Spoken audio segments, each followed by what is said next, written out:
د لوی رب په نامه چې ډېر مهربان او رحم کوونکی دی. ټولو قدرمنو کتونکو او اورېدونکو ته سلامونه او درناوی. څوک چې به په دې وخت کې موږ په ژوندۍ بڼه ګوري او که څوک بیا موږ وروسته ګوري، ټولو ته ډېر زیات سلامونه. ملګرو، نن به در سره په دوو موضوع خبرې کوم. یو خو په شمالي ولایتونو کې د پښتنو تاریخ دی، او بل ما یو ویډیو ولیدله، هغه به مې لږ شانته ایډیټ کړه، لږه مې کړه، کمه مې دې کړه، چې په یو افغان چې د مزدورۍ لپاره تللی و پاکستان طرف ته، هلته به پولیسو نیولی و، ډېر زیات یې ډبولی و، بیا یو څو موده بعد هغه وفات شو. نو په هغې مې هغه ویډیو درسره بیا لږه شریک کوم، په هغه به سره خبرې کوم. خو د هغې نه مخکې په دې شمالي ولایتونو کې د پښتنو تاریخ په دې باندې به زه لږې خبرې کوم. خو دا زه به تاسو سره دلته دا یو کتاب چې دی د هغې هغه نوم به درسره شریک کړمه. هغه خپله تاسې کولی شئ د کتابتون ډاټ کم نه هغه ښکته کوئ یا یې ډاونلوډ کوئ، په پی ډي اف فایل کې دی، مفته دی، خپله ولولئ. او کیدلی شي تاسو کې لکه ډېر به داسې چې د فساد د ژبې بیا ښي، کولی شئ هغه ولولئ، معلومات یې راټول کړئ، او کوم پروګرام کې بیا تاسې په خپله باندې لکه داسې پروګرامونه کوئ، لایف راځئ، نو بیا کولی شئ چې هغه تاسې خپله هم خپلو ملګرو سره د هغې په باره کې خبرې وکړئ. زه به دغه د کتاب نوم تاسو سره دلته شریک کړم. د کتاب نوم دی پښتانه د افغانستان په شمال کې. دغه کتاب چې دی دا د کتابتون ډاټ کم نه دا ښکته کوئ، دا ولولئ. په دې کې به تاسو ته معلوم شي چې د پښتنو تاریخ د کوم ځای نه شروع شوی دی، بیا پښتانه د افغانستان په کوم ولایت کې اوسېدل، او څنګه پښتانه دغه ولایتونو نه بیا نورو ځایونو ته کډوال شولو، لکه څنګه چې دغه د بلخ نه د بلخ ولایت نه ژبې نورو لکه هېوادونو ته تللي دي، لکه اروپایي هېوادونو ته او دغه نورو هېوادونو ته دغه ځای نه دغه ژبې خورې شوي دي، همداسې د قومونه هم دغه ځای نه خواره شوي دي. داسې خپله هم پښتانه چې په دغه منطقه کې اوسېدل د بلخ، بیا د دې ځای نه تللي دي نورو ولایتونو ته. خو دا یو کار دی چې پښتانه هر چېرته کډوال شوي دي، که په ډېر دغه سره په یو دفعې ښه ډېر هم تللي دي، خو بیا هم خپلې ژبې پرې غوستلې دي، او که لږ لږ کډه شوي دي، د هغوی نه هم خپله ژبه هېره شوې ده. حتی خپله د افغانستان چې خپله خاوره ده او دغلته د پښتنو زېږنده ده، یعنې دغلته پیدا کېږي، په دغه خپله خاوره باندې هم دوی خپلې ژبې چې دي هغه هېرې کړي دي او نورو ژبو ته اوښتلي دي. دا د پښتنو چې دی ډېره غټه کمزوري ده، او نه پوهېږم ولې، خو چې په پردیو ژبه خبرې کوي دي په لکه یو ویاړ یا افتخار پرې کوي، او خپله ژبه چې دی هغه اوله کې بس په هغه ماشومانو سره چې کوم ښار ته دوی ځي هلته یې ماشومانو سره شروع کړي بله ژبه، او ورو ورو هغه خپله ژبه چې دی هغه پرېږدي او بلې ژبې ته وړي. نو دغه یوه غټه ستونزه ده د پښتنو. ځکه دغه کتاب کې چې دی د پښتانه په شمالي ولایتونو کې دغه تاسو ته ما مخکې کتاب دغه در وښودو، نو دغه کې چې دی دې کې هم په دغه تاریخ باندې لکه دوی لکه په دغه تاریخ باندې رڼا اچولې ده، بیا دغه د اقلیتونو مسله هم ده. نو ډېر ښه کتاب دی. دا به د کتابتون ډاټ کم نه ښکته کوئ، خپله ولولئ. هلته نور هم ډېر کتابونه دي په پښتو ژبه لیکل شوي دي، که څوک غواړي چې هغه په پی ډي اف کې فري یا مفته وړیا توګه باندې کولی شي ښکته یې کړي او ویې وایي دا خپله دغه چا چې دا کتابتون ډاټ کم جوړ کړی دی دا د هغې یو زیار کوښښ دی، د پښتنو دپاره یې کړی دی، نه چې پښتانه په خپله ژبه باندې کولی شي مطالعه وکړي، هغه هم په وړیا توګه باندې. ځکه پښتانه خو په کتاب هم پیسې نه ورکوي، خاص کر هغه پښتانه چې په یورپ یا امریکې او نورو هېوادونو استرالیا او داسې هېوادونو کې ژوند کوي، د هغې دپاره خو بیخي ښه دی، ځکه دلته د پښتو کتابونو پیدا کول ورته لږ مشکل دي. نو کولی شئ تاسو دغه کتابتون ډاټ کم نه دغه په پښتو ژبه باندې په مختلفو لکه مختلفو موضوعګانو باندې کتابونه لیکل شوي دي، چې فلسفه هم پکې د سیاست دی، پکې نور ډېر تاریخ، پښتو ادبیات، لکه نور خپله ځینې پکې لا انګلیسي هم دي. نو دغه کتابتون ډاټ کم ته ورشئ، ویې ګورئ، له ملګرو سره هم شریک کړئ، کتابونه دې ښکته کړئ او خپله مطالعه کوئ، او بیا ځینې چې خوښېدل داسې پروګرامونه پرې جوړوئ، راځئ هغه د خپلو نورو پښتنو ملګرو سره شریکوئ چې د پښتو سره خپله مینه پیدا شي. بل دا کار دی چې کله هم کتاب لوستو بیا خپله ځان سره تحلیل کوئ، بیا راځئ په هغې باندې خبرې کوئ، لکه زه کله کله چې دغه کتابونه وګورم بیا لکه خپله ماته دا یو قسم سوچ پیدا شو چې ولې پښتنو خپله ژبه پرېښودله ځکه دغه ته چې دی که نه لکه د شهاب الدین غوري لکه یو خو داسې دی چې پښتانه د زده کړو سره پخوا نه داسې خاص ځینې علاقه نه لري او بیا خپل تاریخ کتابونه هم نه لیکي پردو ورته لیکلي دي چې بیا خپله پښتانه په خپل هغه تاریخ پوهانو باندې خپله بیا اعتبار هم نه کوي که هغې هم لیکي نو که چې د په وخت کې پښتنو خپله دفتر ژبه پښتو کړې وې نو ډېر ښه لیکوالان به وي او خپل تاریخونه به په خپله ژبو کې لیکلی وی نو اوس به د هغې تاریخ پاتې وي. شهاب الدین غوري چې و دا خپله یو پښتون خو دوی لکه هغه پښتنو خپله تاریخ نه لیکو نورو تاریخ لیکونکو هغه پردي معرفي کړي پښتنو د قبیلو نه راوړي دي داسې نور ډېر پښتانه پاچاهان دي چې هغه لکه هغوی چې دي لکه اوس غلجي او خلجي او دا چې دی لکه دوی ځینې لیکوالانو که نه چې فارسي ژبه باندې دي هغوی دا لکه ترکان معرفي کړي څوک یو قسم معرفي کوي ځکه چې په وخت کې دغه د پښتو تاریخ پوهان په لیکونکي یا چې تاریخ ولیکي دا کم په دربار کې بیا لکه دوی ته ډېره پاملرنه نه کېدله خپله که پښتانه وم ځینې شاعرانو په هغه ځینې کتابونه دومره نه دي لکه چې پردو ژبو خپلو ژبې د خدمت کړی داسې پښتنو پاچاهانو نه دی کړی لکه اوس نور قومونه لکه انګریزان چې بري صغیر ته راغله بري صغیر یې ونیو نو دلته خپله ژبه د دفتر ژبه کړه نو ټول د بري صغیر خلک مجبور شولو چې فارسي پرېږدي ځکه د هغې نه مخکې هلته د دفتر ژبه فارسي وه او دا انګریزي ژبه زده کړي دا ولې چې ژبه د دفتر ژبه شي هغې سره کار تړلی کېږي او چې کله سره کار وتړلی شي بیا خلک خپله مجبور دي چې په هغه ژبه باندې کوشش کوي چې زده کړي او بیا چې کله هغه یوه ژبه ستا زده شي نو بیا لکه ته بیا مطالعه هم په هغه ژبه کې کوي او بیا ته لیکل هم پکې نو هغه ژبه خپله بیا پرمختګ کوي نو په کار دا ده چې اوس خو لکه په زور باندې څوک هیوادونه نشي نیولی نو اوس داسې دی چې د میډیا د لارې کېږي چې سړی خپلې ژبې ته پرمختګ ورکړي د لیکوالۍ د لارې کېږي بل اوس هم که چې د پښتنو په سیمه باندې پښتو ژبه واکمنه ژبه نشي یعنې د دفتر ژبه نشي دا بیا هم پرمختګ نشي کولی ځکه چې کومه ژبه د دفتر ژبه یې هماغه بیا پرمختګ کوي اوس وګوره په پښتونخوا کې دفتر ژبه اردو او انګریزي ده نو هلته پښتو ته پاملرنه نه کېږي ځکه چې هغه پښتانه مور او پلار کوي هغه هم هغه ښوونځیو ته یا سکولونو ته خپل ماشومان لیږي چې هلته زده کړي چې دی هغه په اردو او انګلیسي ژبو کې ځکه چې وروسته کار ورسره هماغې سره تړلی دی ځکه دفتر ټول کار دفتر کې دی نو ځکه دفتر سره روزګار تړلی نو که چېرته اوس هم د پښتونخوا ژبه موږ د دفتر ژبې ولا پښتو نه کړو هلته به هېڅکله پښتانه مور او پلار هم دا کوششونه کوي چې خپل بچي پښتو ښوونځیو ته ولېږي او څوک به پښتو ښوونځي هم جوړ نه کړي یا سکولونه به هم جوړ نه کړي ځکه چې دغه دی دا بیا وروسته کار چې نه وي که ته پښتو ښوونځیو ته خپل ماشومان ولېږه وروسته کار په اردو او انګریزي ژبه کې او تا خپل ماشوم یو 14 کاله دی پښتو ښوونځي ته ولېږه او کار دفتر وروسته په دغه دوه ژبو کې دی اردو او انګریزي کې دی نو بیا خو هغې ته هغه 14 کاله د شول که ضایع صحیح د هغې خو بیا وروسته ورته کار نه پیدا کېږي نو په کار د هغه ځای دغه څوک چې په حکومتونو کې دي دا باید دې ته کار وکړي چې خاص کر د پښتنو په سیمه خپله د پښتو ژبه د دفتر ژبه کې هغه که پښتونخوا ده او که افغانستان دی که جنوبي پښتونخوا ده یا د سویلي پښتونخوا موږ ویو چې دا کار تر څو پورې موږ کړی نه وي موږ پرمختګ نشو خپل زموږ ژبه پرمختګ نشي کولی نو دې کې لکه اوس وګوره کله چې لکه مخکې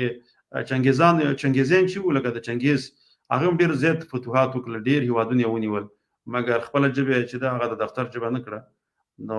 نه ژبه پاتې شوله نه هلته کلتور پاتې شو مګر انګریزانو اسپانویانو روسانو عربانو ایرانیانو دوی به چې کوم ځای هم نیول نو خپله ژبه به یې په هغه منطقه باندې دفتر ژبه کوله خلک به مجبورېدل چې هغه ژبه یې زده کړي مګر پښتنو برعکس کار کړی دی ځکه دوی هم تقریبا 3.5 کاله هلته پښتنو حکومت کړی دی چې په دې کې لودین او غلجین او غورین پکې وو سوریانو پکې احمدشاه ابدالي بابا پکې وو نو دغه ټول چې راټول کې تقریبا 3.5 کالو ته رسېږي خو څه وکړه چې خپله ژبه یې هلته حاکمه نه کړه او قبیلې پښتانه بیا هلته ځان سره بوتل هلته به یې جاګیرونه ورکول خو دوی به چې هلته اوسېدل بیا د وخت په تېرېدو سره به یې خپله ژبه هېروله نو چې کله ژبه هېر شي هغه خام خپله مړ کېږي نو اوس هغوی هلته اوس څوک یې نه پېژني نو دا خبرې ما په دې باندې وکړې بیا به در سره زه دلته هغه یوه ویډیو ده روخان ورور ماته رالېږلې وه چې هغه یو افغان ورور باندې هلته پولیس څومره ظلم کوي نو د دې په خاطر باندې هغه ویډیو به سره ځلنډه دغه کوم به زه به په لږه تبصره وکړم بیا باندې ستاسو څرګندونې وبلم بیا پروګرام ختموو یوې پوستې ترې کړي دوه مې پوستې ته رسېدلي دي یاتي که هر څه یاتي یې نیولي دي چې نیولي دي د ده لږ قواره سپینه وه لږ ډبل و یاتي یې د بنا دې ویلو پې کړي چې ته خو یا په طالب کې یا په حکومت کې ما ته دا هغه ورته چې والله مزدوري کوم والله مزدوري کوم یو شی مې ولا کوي 9 بجو یې بنا پې کړې تر 1 بجې پورې ویلی ده 1 بجې پاکستان حکومت دا ګردې ناستې وي دا ورنو نه داسې تر ملې دغه ولې پورې تک شین تک تور دغسې و هغه پسې واخې ته دلته راغلم دلته زیاتې په زړه تذکره په وګورئ ظالمانو که نه چې دا په څه شي کې ده نه تذکره په کتلی نه کارت په کتلی اتیس له 3 بجو ویلی ده په اصل ویلو نه یې زه د بارک شاټونه ورته ورکړي دي دغه نه چې پرېښی اوبه یې په تویې کړي دي جانانه درته فکر او خیالونه دي او زه یم ګریوان ته مې د اوښکو بارانونه دي او زه یم ګریوان ته مې د اوښکو باران ملګرو بس د څو لسیزو نه چې دغه کومه جګړه روانه ده دې په افغانستان کې ډېرې ناخوالې پیدا کړي دي الله دې په موږ افغانانو باندې ورحمېږي ځکه بس دا د پنجاب پالیسي وه هغې جوړه کړې وه افغانانو ته او افغانانو پکې فریب وخوړو خاص کر هغو ګوندونو چې په هغه وخت کې د هغوی په لار باندې روان شولو هغه وخت لا د کودتا نه وه شوې روسان هم نه راغلي چې دوی په افغانستان کې دغه کورنۍ جګړې ته د اور لمن وهله او دوی دغه کار شروع نو په هغه وخت کې چا دا کار کړی دی لکه دیو چې دي دا د خپل وطن سره بې وفایي کړې وه د خپل وطن غدارانو ځکه همدغه دی چې دا زموږ هېوادوال چې دی دغه دی اوس احتیاج دي ځکه د ژوند هغه سهولتونه ځکه افغانستان کې همیشه جګړې دلته نه وي بیا د افغانستان نه خلک نورو ځایونو ته کارونو دپاره هم ځي چې کله مریضان شي د علاج دپاره هم ځي په دې کې پښتونخوا ته هم ځي نو بس بیا دغه مسلې دي نو بیا دغه پکې دغه رقم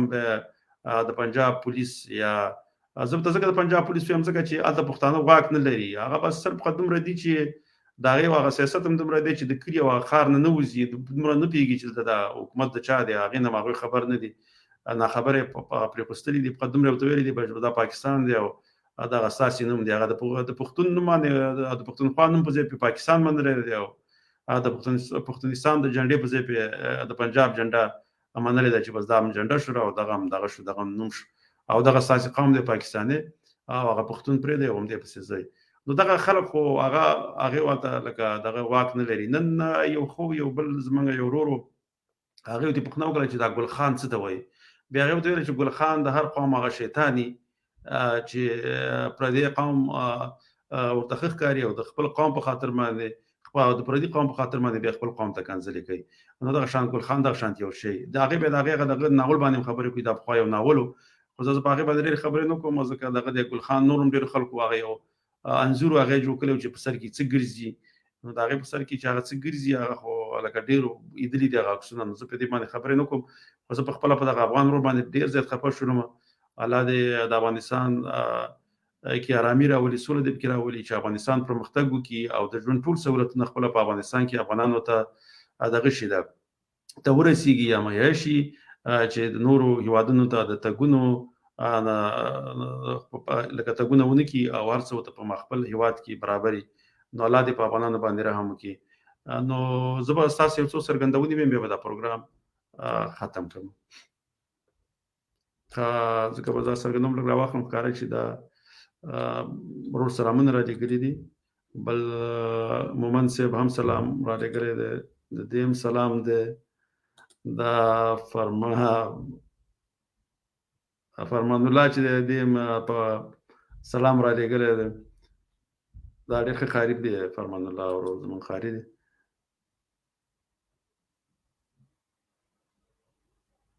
ښه دې لیکلي دي چې دا خبره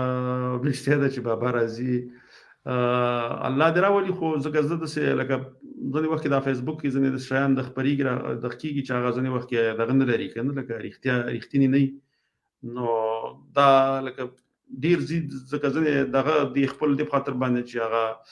پروګرام یې خلک وګوري داسې ایمیلونه ورکوي یوټیوب کې یا فیسبوک کې نو هغه دغه کوي که نه لکه چې خلک یې وګوري حتما یو دفعه کلیک پرې وکړي هغه وګوري نو دغه شان دغه اکثره د خپلو کتونکو دپاره هم دغه رقم عنوانونه ورکوي ځکه اکثره هغه چې به تصدیق نه لري ځکه ډېر داسې شیان شته دی چې د فیسبوک او د یوټیوب د لارې خپرېږي چې حقیقت ته هېڅ نږدې نه نو معلوم شي که راشي خو ښه خبره ده خو خبرې ورسره وشي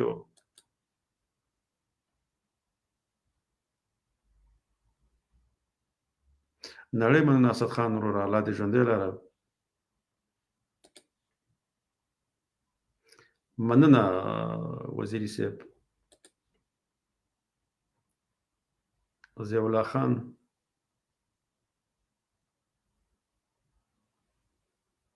خدای کړي سلامونه مشره د پښتونخوا قبایل خلک دا ګیله لري چې اخر ولې موږ په انګریزانو خرڅ کړل شوي یو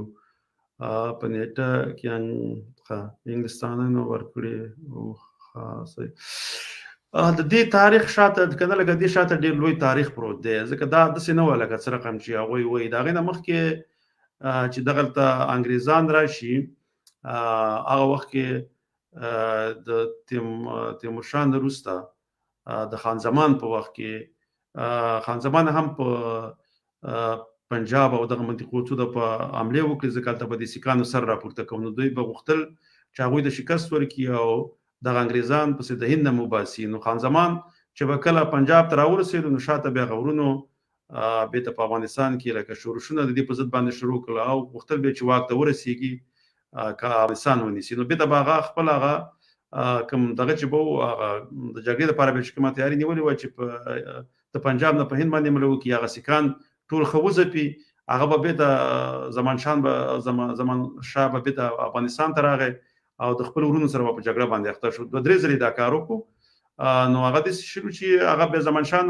زمانشاه چې و هغه خو بیا د ورونو نه بیا شکست وخوري بیا په هغه وخت کې دا دغه چې و باندې اوس هغه نوم یې شو ځکه دا بېرته ځکه ما اوس باید دا بېرته تازه کړم خو د هغې نوم زما نه شو چې هغه خپل هم بیا یو وخت کې د سیکانو سره یو ځای شو پښتونو دغه باندې شاه شجاع نو دې په خاطر باندې چې افغانستان ته راشي او د افغانستان حکومت ونیسي په هغه وخت کې هغې په پنجاب کې پناه اخیستلې وه نو هغه هم د سیکانو سره شو بیا دغه سیکانو چې دی دا پېښور یې ونیو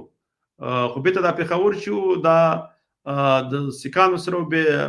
امیر دوست محمد خان دا د سیکانو آزاد کو خو بیا دا د سیکانو سره هم غوښتل چې انګریزانو سره جګړه وکړي دا چې کله جګړې ته ورغی دلته شکست وخوړل بیا چې بیا انګریزان راغله هغې لکه سیکان هم د منځه ویوړل او بیا دا پېښور چې دی بېرته د دوست محمد خان یې ونیو هغه دغه ونیو بیا بېرته لکه انګریزانو ونیو نو بیا دغه مسله چې وه دا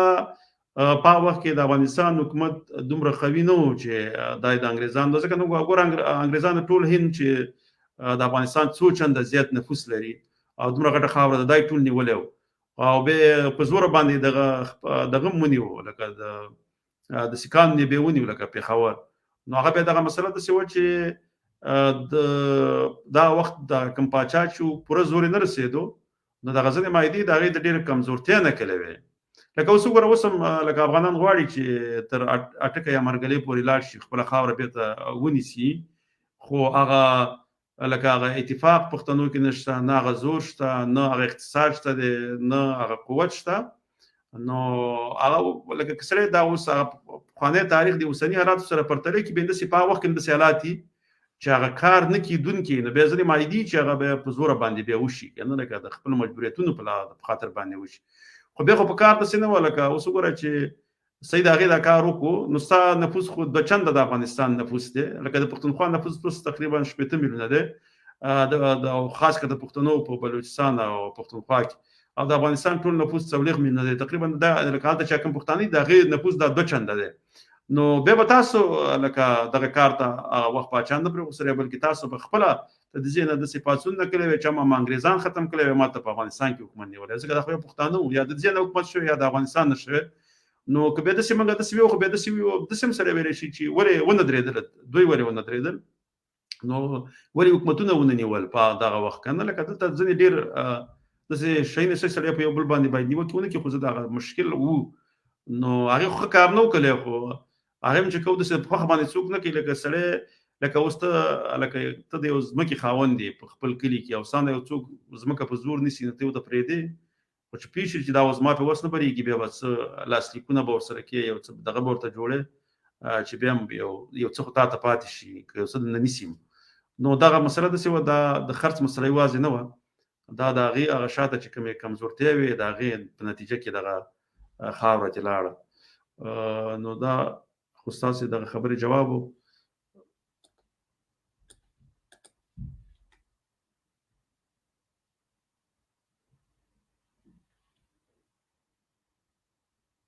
خدای برار خان وروره نړۍ مننه، نړۍ مننه، ژوندی اوسې وروره. بس الله دې وکړي ستا کیبورډ بېرته صحیح شي. روښان وروره ته دغه رالیږلی دی، مننه. ما خو درته تلیفون کلی و، خو دا چې لکه تاسې پورته نو که یوه مصروف وي، ځکه چې ما سره وعده کړې وه چې نن به ما سره پروګرام کې راځي. د ورور هم سلام رالیږلی او سلامونه ګران افغانستان سره د مینې نه د نړۍ مننه کوم، ښه ژوند ولرئ. نړۍ مننه وروره. بس افغانستان خو د ټولو سره مینه لرو، خو باید ورسره په څنګ کې د خپلې پښتو ژبې سره او د پښتون قوم سره باید مینه ولرو او ورته کار وکړو.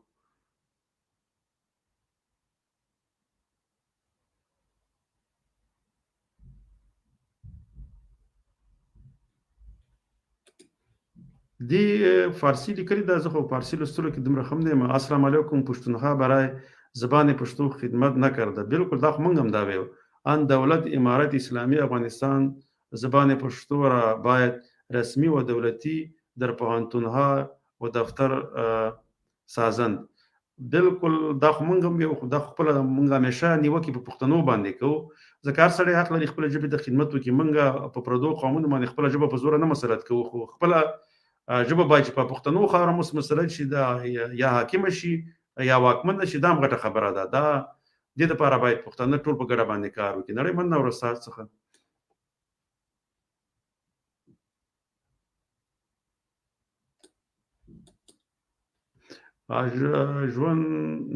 ژوند دوی منظور پښتون د محکوم افغانستان رهبر. بالکل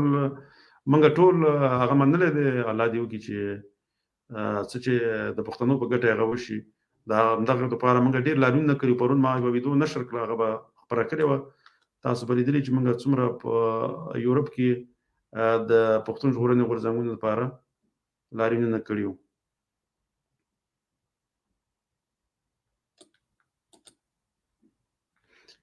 ژوند د لوی افغانستان.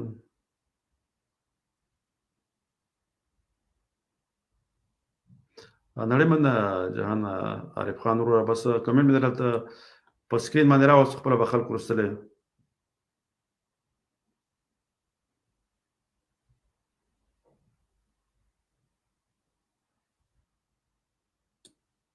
دا څه لیکلي دي، دا به راواخلو. صحیح ده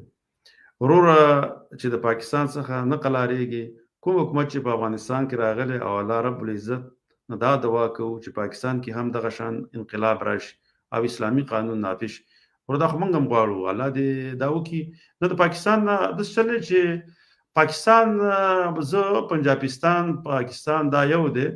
زه پوهېږم وروره دا خو تاسو له خوا لکه یا تاسو ته غوسه وی یا قارېږئ، هلته خو د پښتون واک نشته دی که نه. لکه که دا تاسو هر څومره ووایئ ورشه خپله مطالعه وکړه، اول د قومي اسمبلي نه شروع وکړه، بیا د سیاستونه وګوره چې څوک یې جوړوي، د کوم ځای نه بیا هغه پلي کېږي نه عملي کېږي، دا د واک د چا دی. حتی د تورخم د دروازې د خلاصېدو د بندېدلو واک هم د پنجاب سره دی که نه. لکه دا ځینې شیان داسې دي چې صحیح د هغه پښتونخوا کې لږ شانته په لږ ځایونو کې پښتنو ته څه واک یې ورکړی، خو هغه هم داسې واک نه دی. هغه هم د پنجاب د ګټو ساتنو لپاره خلک باید کار وکړي. که بیا هغه خلک هم هغه کوم چې مقرر کړي دي کوم پښتانه کې کار ونه کړي، هغه هم بیا بېرته هغه د خپلو کورسو یا چوکونه لرې کوي. د خان جعفر ورور همیشه ښه کمنټونه کوي او بس الله دې ژوندی لري. نو نور دا پروګرام به ختم کړو، تر بله ویدو پورې په لوی الله جل جلاله سپارم. خوشحاله، ارامه او سوکاله ژوند ولرئ. تر بیا د لوی الله جل جلاله په امان.